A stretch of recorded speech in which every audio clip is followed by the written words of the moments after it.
Welcome to our third part of the E3 2017 discussions on Wired. And Witty. All right, so we're going to talk about our best buddies of the world, Microsoft. I don't think we're any stranger that we do shit on Microsoft quite a bit, but we've had bad experiences. But I did go into their press conference with as much of an open mind as I possibly could and came out actually kind of pleasantly surprised. Pleasantly surprised. So they start off, obviously, with the announcement of their Xbox One X, which is going to be the most powerful console in the world, and I think is fairly priced at $499, $500. I mean, that thing is pretty fucking beefy. I will say this, though. They couldn't have chose a more dumb fucking name for the goddamn piece of shit. I'm sorry. It's just like, I honestly attribute Wii U sales being so weak to their fucking stupid ass name. And I'm sorry, I'm not trying already to shit on Microsoft, but Xbox One X to the non-gamer is a confusing as fuck console name that your people that do spend money for gifts and shit aren't going to know what the fuck it is. Yeah. Not to say Project Scorpio was going to be even all that much better. Well, you know what? I'd remember Project Scorpio. Well, that is the Project Scorpio, but yeah, that would be even a better name to fucking go with, in my opinion. But Xbox One X is just such a weak-ass name, I'm sorry. But otherwise, fucking fantastic console. I mean, tech specs up the ass. Or you can just get a computer. It looks, for a console, it's pretty amazing. But, I mean, could you build a computer that powerful for $500? Yeah. Okay. I mean, probably. I mean, for maybe a couple $100 more. Yeah. You could get something that will outlive that. True. I mean, but if you are, I love console games. I'm not much of a PC gamer, so I mean, the other good thing, I don't mind so much of these like PlayStation 4 Pros as well as this Xbox One X sort of thing, because as people's consoles start to get older, I'm sure they're going to eventually start dying. It's technology; it doesn't last forever. No. They're spinning pieces and parts in these things. They're going to die, and the best option, instead of going buy the console all over again. I mean, granted, now their price dropped to $249, which is another smart move by Microsoft. Yeah. That's not a bad option. Or you can shell out a little more and get the super upgraded version. Yeah. And they even went out and said that even if you don't have a 4K TV, it's still going to operate much better with the frame rates and shit like that. Yeah, like 60 frames per second. That's impressive. Very impressive. So that's good. So good job, Microsoft. You created a really good console, in my opinion, and I hope it keeps up. Let me see. What did I want to talk about next? We'll talk about...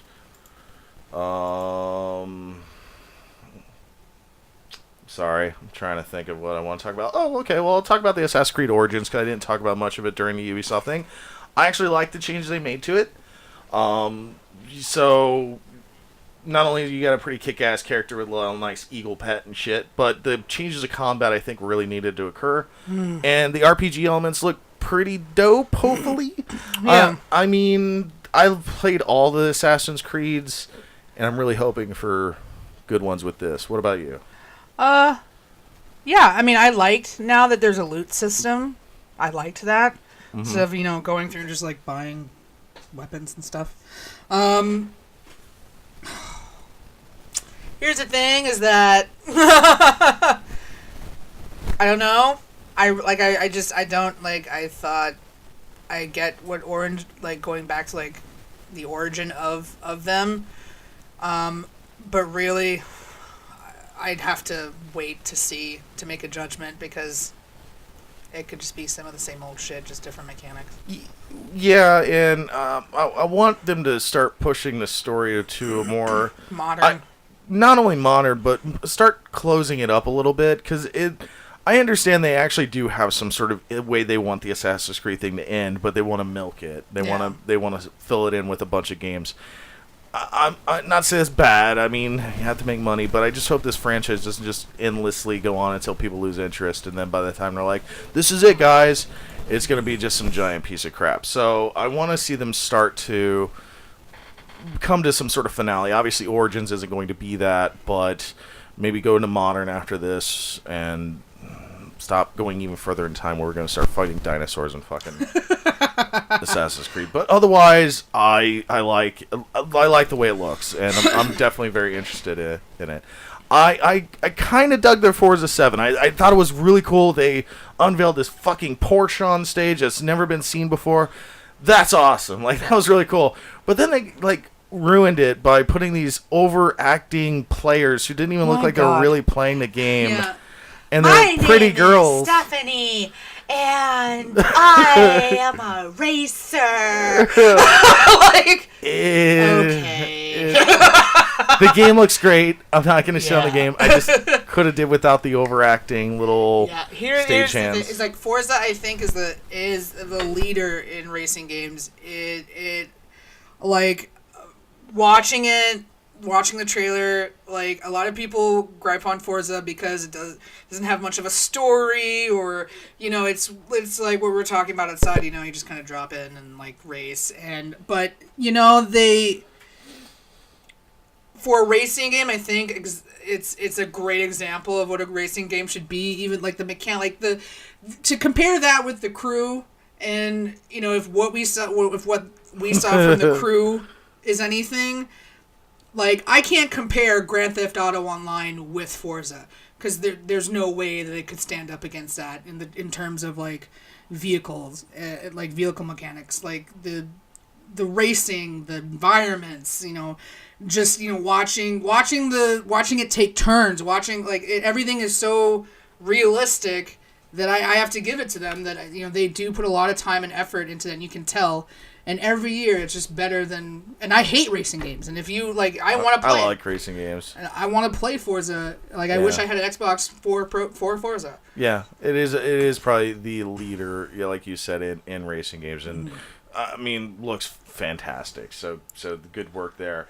The new Metro game looked pretty interesting. Yeah. I mean, I've played the others. I think they don't get enough attention. Yeah. And this one looks like it could be a very good, well done, another single player campaign. I mean, we'll be getting that for, I think, all consoles. Yeah. I think it might be like I know they did some, like, either world premieres as well as, like, I got lost in the shuffle of, like, launch exclusive. Like, I'm guessing a launch exclusive will get it for a certain period of time and then everybody else will. I don't know. I got a little confused by how they worded some of the things. That's just me being stupid, though, probably. No. But no, it does look great. And the other thing that looked actually pretty fun from their conference is the PlayerUnknown's Battlegrounds.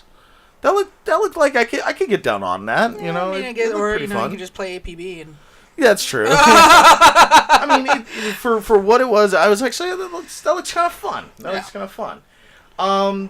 I don't know what to think about that Deep Rock Galactic game. That looked kind of like a older Minecraft sort of kill aliens.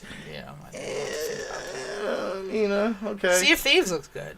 Oh, Sea of Thieves looks so fun. That makes really me want to own an Xbox. Yeah. That looks like a very fun pirate game. Yeah, that looks really good. And I think that could give the Skull and Bones as well as, like, the Black Flag a run for its money. Possibly. That alone makes me want to own an Xbox, though. It does look fun.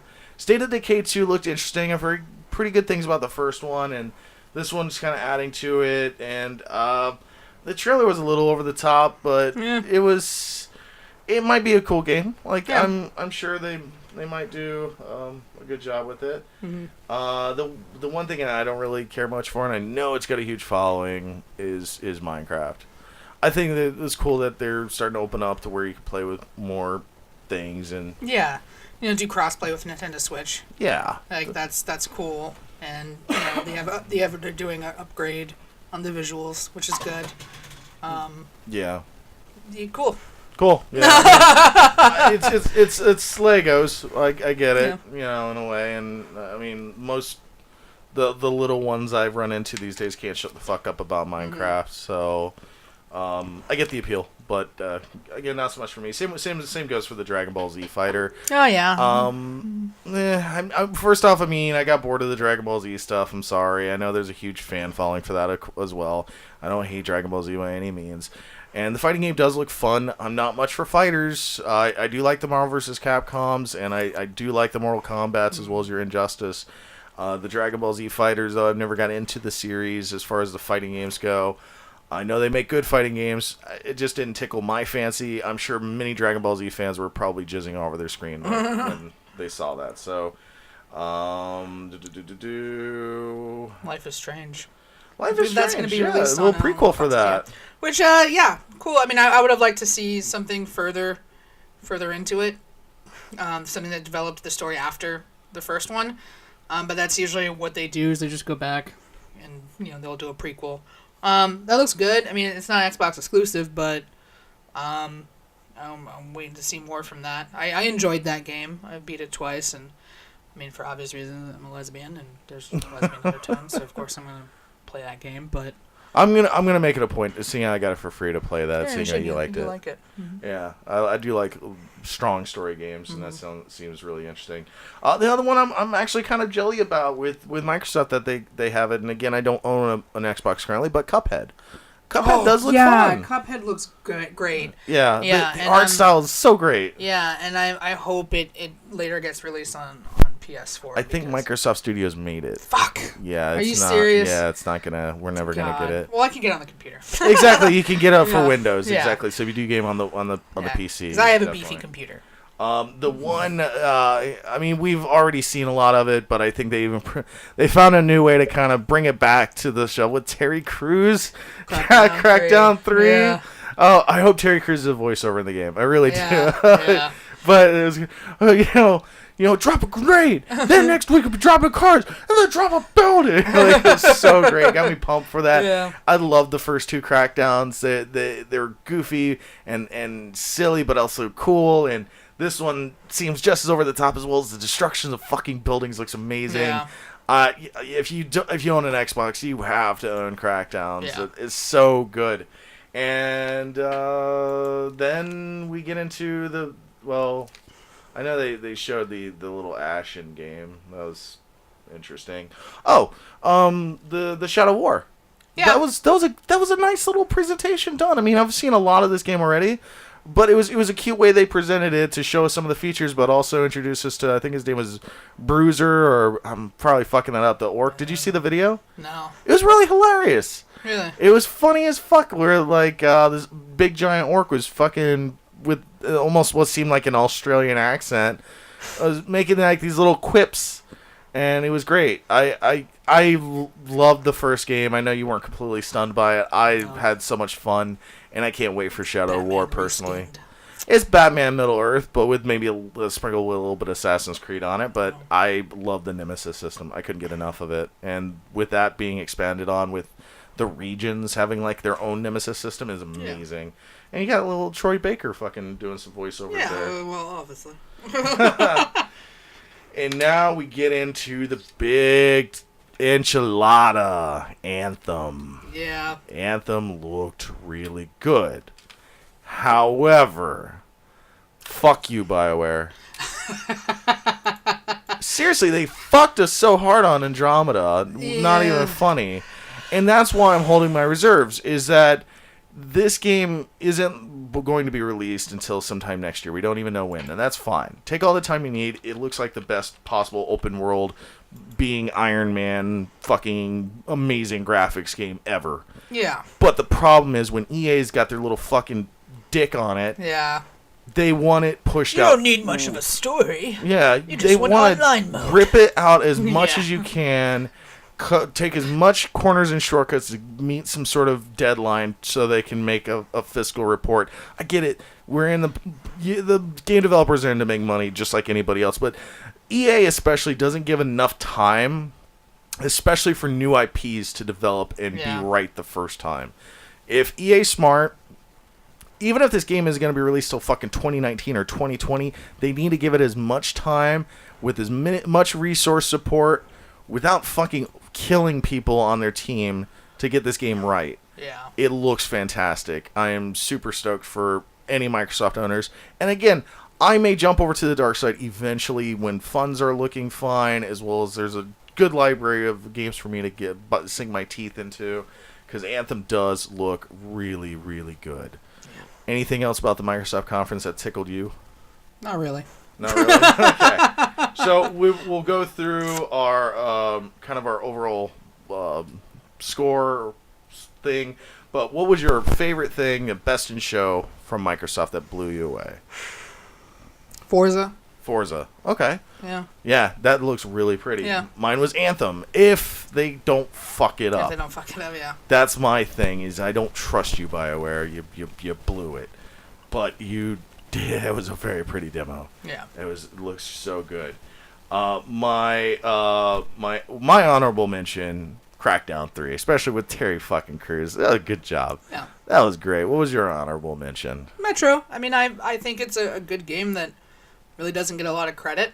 And, you know, I think it's a really good survival shooter. Like, you know, it's very different from what's out there now. And I wish it got a little bit more attention. Yeah, definitely. That my could care less was the Minecraft stuff. I mean, it again, obviously, there's huge Minecraft people out there, and if that's what you're into, by all means. It just, I was just like, all right, go Minecraft. Yeah. let's see what else you got. What about you? What was Minecraft. Minecraft. Okay, yeah, we're just not. No, like I got my fill of Legos. I love Legos, but I mean, the Minecraft just seems like this endless sort of building sort of game that. You know, obviously it's fun to do with your buddies, but yeah. Anyways, and I gave my overall report card grade an A. I gave them an A. I thought it was a well done conference. You know, they did have presenters come out a lot, but they were pretty quick to the point. Mm-hmm. Didn't kind of drone on too long, and overall, I mean, strong lineup, especially with their powerful ass console with everything in 4K now. I mean, good job. Yeah. What about you? What'd you give it? B-. A B-? Yeah. Damn, you are hard. I'm glad you're not my teacher. Like, when I watch those things, I want to be excited. And I wasn't excited. I wanted to play Anthem. Like, I really just want to jump right into that. Same with Sea of Thieves. Like, those look like really fun games. I want to drop some buildings with Crackdown 3. And most of that stuff I'm going to need an Xbox for. And again, I had me scratch my chin. I was like, maybe one day in the future I might be owning an Xbox One. Maybe. So that's our Microsoft sort of wrap up. So let us know what you guys think about the Microsoft press conference. What'd you like most? Maybe what you didn't like about it. And let us know what you guys think. So do make sure you hit the like and subscribe button if you want to see more videos. And do come back and join us next time on Wired And Witty. All right.